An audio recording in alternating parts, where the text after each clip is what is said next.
Hey, Marley, do you know what you've done? What kind of nerve do you have to abandon your duties as a wife and cause trouble for Rory? You really are the worst kind of wife. I'm going to teach you a thing or two. Katie, there's a reason why I left. It doesn't matter. We're moving into a new, beautiful apartment. If you want to move in with us, I'll tell you where our new home is. I'm sure that Katie still doesn't know anything about the truth. So to me, I thought this was a good thing. No thank you. Huh? My name is Marley. I am a 35-year-old office worker. My husband Rory and I have been married for 5 years. My husband is now 40 years old, 5 years older than me. I used to like older men, and I was attracted to him because he was kind and calm. And we continued our relationship as a couple and got married eventually. Married life was happy in its own way. However, a few months ago, my peaceful life began to fade away. I got fired. What? My husband was suddenly laid off. The reason was that the company's business condition had worsened due to the recession. I had never imagined that my husband would be laid off, because he worked for a major company. I thought we would be able to live without worrying about money with his good salary. But I guess the reality is cruel sometimes. Before I knew it, we were in a really tight spot. I was a housewife, but I decided to work right away. I contacted the company I had left when I got married, but luckily they agreed to hire me. Apparently, there was an employee who had just left the company since she got married. I was relieved to know that I was in safe hands, finding a place to work. If my husband could find a new job, we would be fine. However, re-employment for a middle-aged man like him is a bit tough, and my husband had no choice but to work part-time. His part-time salary averaged about $700 per month. Since I began to work after 5 years of blank, my salary is not that high. At this rate, we are barely scraping by. Hey, the rent is a bit expensive here, so why don't we move? I think it would be better to find a cheaper place and save for now. To make life easier, we still need to lower our fixed costs. Until now, I had been living in a reasonably good apartment because of my husband's good salary. But I should take a hard look at reality and live in an apartment that is much more cheaper than the one we are living in now. But my husband was against my suggestion.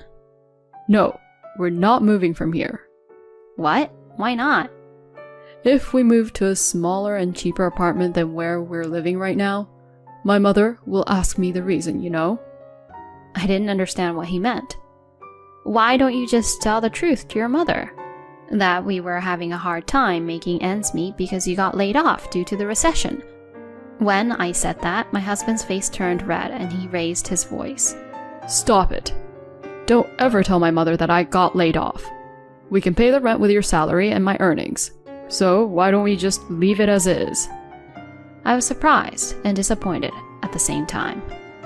Is his pride and vanity more important than protecting our married life? Even though we're barely able to pay the rent, our life is so difficult that we can't save any money at all, which is why I was proposing to move out like this to him. But my husband would not even try to understand my point when it came to this, so I had no choice but to give it up. After that, life continued to be difficult. In the midst of all this, my husband said this to me. Hey, is this all you cooked for dinner today? You used to cook a lot more dishes. You're not skipping work just because you started working, are you? You should be more efficient in balancing work and family. My husband's words made me angry, so I argued back. It can't be helped. Our life is really in a tight spot right now. I'm doing my best at home and at work. Someone is too proud that he insists on living here that I have no choice but to cut back on food expenses. Or maybe if he could just go and earn more money, that would be better. When I said this in a provocative way, my husband snapped. What the heck? Don't say that to me, like you're trying to get back at me. You just wait and watch.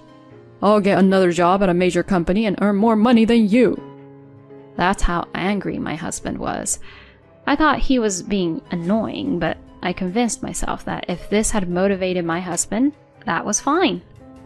However, my husband, who was originally unable to find a new job and had to work part-time, would never be able to find a new job even if he became motivated now.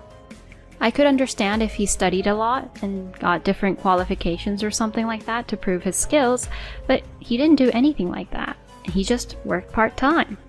My husband got fed up by the interviewers at every job interview and having to please the interviewers, who were all most likely younger than him, and eventually stopped job hunting. I was disappointed that he had given up after declaring what he had said and saying he would earn more money than me. And it is not only my husband that I am worried about. I just received another call earlier today. It was my mother-in-law, Katie, who'd call me even though I was at work. In the morning alone, there were more than 10 missed calls from her. When I returned the call during my lunch break, Katie's voice was screaming from the other end of the line. "Hey, you should answer the phone right away." "I told you last time that I was at work, didn't I?" "I don't care about your stupid work. You better prioritize my calls." Since Katie lost her husband a year ago, she has been calling me a lot. Perhaps it was because she felt lonely, but her phone calls felt like they were always trying to monitor me, asking me if I was properly supporting her son. And recently, when she heard that I had started working, she got angry like a demon, and now she's calling me at work like this. "So, I wonder if you're discussing with Rory properly." "I haven't gotten a straight answer from him at all." "I'm sorry, but we can't live together, Katie." "I'm not asking for your opinion. I don't think Rory would be opposed to that idea." "No, my husband also says that we can't right now. Besides, we are in a difficult financial situation right now." "What do you mean? Rory works for a major company.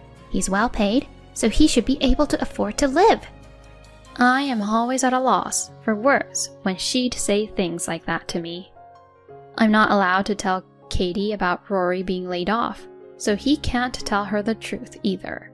Therefore, Katie assumes that I am selfishly working but lying about how hard it is to make ends meet.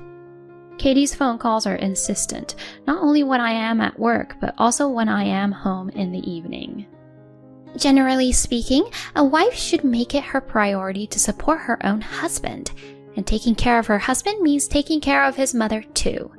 You haven't come to see me at all recently. You should come visit here." I'm exhausted from my full-time job as an office worker, and my husband works on shift during weekend as well. That's why our days off don't match. I'm sorry, we're both very busy and our schedules don't really work out.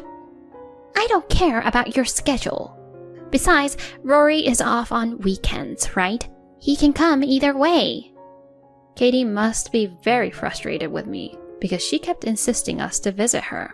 I thought it was time for me to give up, so I tried to tell her the truth about my husband.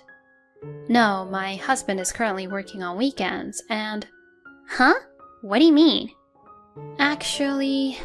As I was about to tell the truth, my husband, who had been lying on the sofa watching TV earlier, ran up to me and took my phone. "Oh, Mom, I'm sorry. I haven't been able to visit you lately. I'm actually working on a big project right now, and I'm also working on my days off. I'll come see you after I get settled with work." With that, my husband hung up the phone and handed it back to me. "What are you doing?" "Why were you trying to tell my mother the truth?" "Let's just talk honestly to her about the truth. If we continue on like this, she'll always misunderstand." "I'm sorry, but don't tell my mother about it." "Why don't you just let go of that petty pride already?" "Shut up. I've been providing for you all this time. Yet how dare you talk to me like that?" With these words, my husband retreated to his room. I'm already stressed out because we're barely making ends meet, but when his mother-in-law's criticism and my husband's selfishness were added to the mix, it's just too much for me.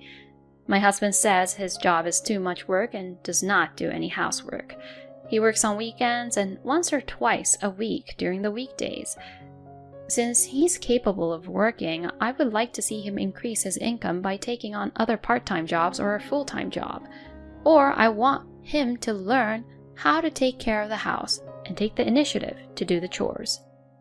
I decided to leave home for a while because I was fed up with my husband, who complained about various things, even though he wasn't doing it, and leaving all the housework to me. And plus, I was making more money than him. I decided to go back to my parents' house for a week or so to show my husband how hard housework is. I had told my parents in detail about the current situation at home, so they told me that I should just get a divorce as soon as possible. Yet I had been romantically married to my husband, and we had been married for 5 years, so I did not want to go through a divorce so easily. I thought that if I was going to divorce him, I would do everything I could to try to improve the situation, and if that didn't work, I would divorce him. Sure enough, when I returned to my parents' house, I received a phone call from my husband. Hey, when are you coming home? Where's my dinner? I won't be home for a while, so do all the housework in the meantime by yourself. Huh? You've got to be kidding me. Don't be stupid, just come home and do the housework. No, I won't. I'll make you understand how hard house chores are. You have to clean the house, do the laundry, and cook all by yourself. So you'll know how hard it was for me to do all that while I'm working. I said that as I hung up the phone. My husband had called me many times, but I ignored all of them. For the first time in a long time, life at my parents' house was very relaxing. The three of us could share the housework with my father and my mother would say, "Aren't you tired?" And she served us many home-cooked meals. I really appreciated the fact that I didn't have to do anything and the meals got served. So I stayed at my parents' house for about a week.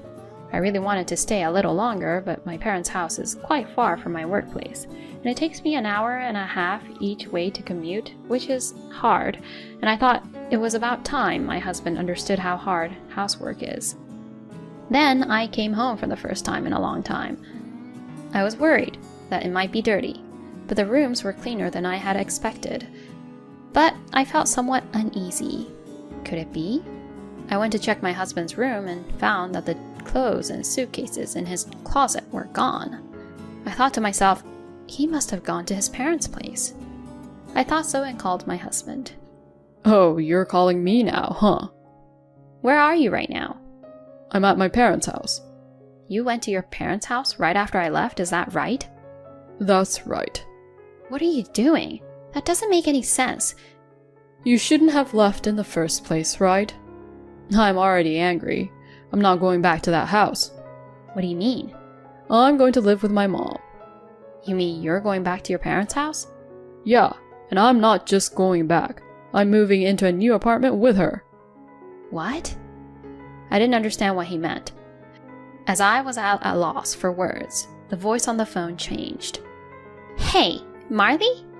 Do you realize what you've done? What kind of nerve do you have to abandon your duty as a wife and cause trouble for Rory? You really are the worst kind of wife. I'll make sure to teach a thing or two to you. Katie, there's a reason I left. It doesn't matter. We're moving into a new beautiful apartment. You want to come too, don't you?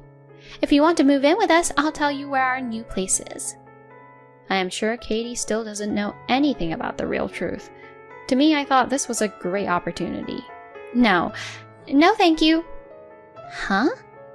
I immediately refused, and Katie sounded dumb since she didn't expect that from me. So I said, I'm not going to live with you guys. Are you serious? If Rory is going to live with me, that means you will live alone unless you come over here. You can't live alone, can you? Don't worry, I have enough money to live by myself. If we don't live together, there's no need for us to be a couple. So, I'm divorcing my husband. What? I said the word divorce, and I could hear Katie and my husband's surprised voices over the phone. Wait a minute, Marley. There's no need for that, right? I can't stay married to you anymore. I want to get rid of a useless husband like you as soon as possible. When I said that and made fun of my husband, Katie snapped. How dare you talk to Rory like that? I don't want a wife like you. Rory, hurry up and get a divorce. No. I'll get the divorce papers. You rude woman. Make sure you regret asking for a divorce. It's too late to apologize now. I will return the same exact words to you, Katie. As I said that, the phone went dead. Perhaps Katie and my husband will come here with the divorce papers. I am thankful that things are going my way, though. I have already given up on my husband completely when he went back to Katie's place without trying to reflect about his own actions. There is no way he will ever change. Then there is no need for us to be together. I decided to pack my bags until Katie and Rory arrived. A few hours later, Katie came over alone. Oh, Rory's not here? I don't need him to see you. Here you go. I've already made Rory sign his section. You sign your part as soon as possible, too. With these words, Katie thrusted the divorce papers at me. I think my husband's handwriting is all trembly. He really is a kind-hearted child. Rory was reluctant to divorce even though you're such a lousy wife to him. I will never forgive you for causing trouble to such a wonderful person. I hope you live a poor, sad life and regret it. While I was filling out my part of the form, Katie kept on saying bad things to me. I guess my husband's pride got in the way and he couldn't tell Katie the truth until the very end. He really is a pathetic man after all. What did you do with your house? Oh, I sold it. So even if you come over, you can't live there. No, I won't do that. How much did you sell it for? It was pretty old, so it won't sell for a high price. That's none of your business. But I'll tell you since I'm nice. It sold for about $50,000. It's not much, but it will be enough for my retirement. And Rory will pay the rent for the new apartment. Wow, I'm surprised he got approved for the mortgage. What are you talking about? Rory is a well-paid man, so it's only natural. Did you put that $50,000 into Rory's account by any chance? Huh? Yes, how did you know? I mean, who cares? Don't pry into my affairs anymore, since you're divorcing Rory. It's obvious you're still hung up on him. But it's too late for that. And don't worry, I've agreed to the divorce. I'll file the divorce papers. When I said that, Katie left. I was overjoyed to be free from Katie and Rory. I packed up the rest of my belongings and moved them to my parents' house. Then looked for an apartment for myself and signed a contract. Incidentally, I successfully provoked Katie so that I could get rid of the property division. I can't hand over Rory's valuable property to you. The pale face of my husband, who was participating in the discussion about the division of property, is funny, even now when I remember it. One day, about 2 years later, I received a phone call from an unknown number. Who on earth could it be in the morning before work? Thinking it might be a work-related call, I picked up the phone and to my surprise, it was my ex-mother-in-law. Oh, Marley, please help me. Oh, Katie, I can't have you calling me. We are strangers now. Please, don't say that. I'm in a lot of trouble. What, you two can't pay the rent on the apartment anyway, and your savings have run out, and you're in trouble. Is that it? How'd you know? So, you didn't know about him getting laid off, huh? What? You knew about it? Yes, I knew and tried to tell you many times, but every time I did, Rory would stop me from telling you.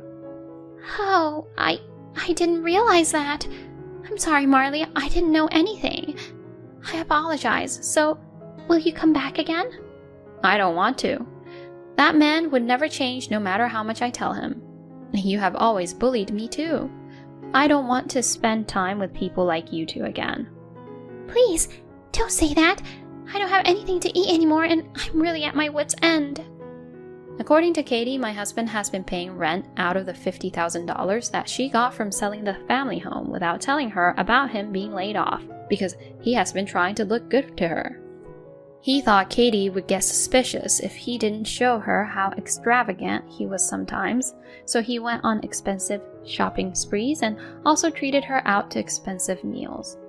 Because he continued such a lifestyle, the $50,000 savings were all gone in no time, and they're now penniless. You both deserve it. Why don't you two put aside your stupid prides and live modestly in a cheap apartment? It wasn't supposed to be like this. I was supposed to have an excellent son, Take care of me and live a comfortable life until I pass away. Katie would cry like that over the phone. I just quietly hung up the phone and blocked all incoming calls. I also put a restraining order against them just in case, so if anything happened, I could report on them immediately. I guess both of them only know how to lean on someone else. I'll learn from them not to be like that and be independent. With this thought in mind, I remotivated myself and continued my work. Thank you for watching until the end. If you enjoyed the video, please subscribe to our channel. See you in our next video.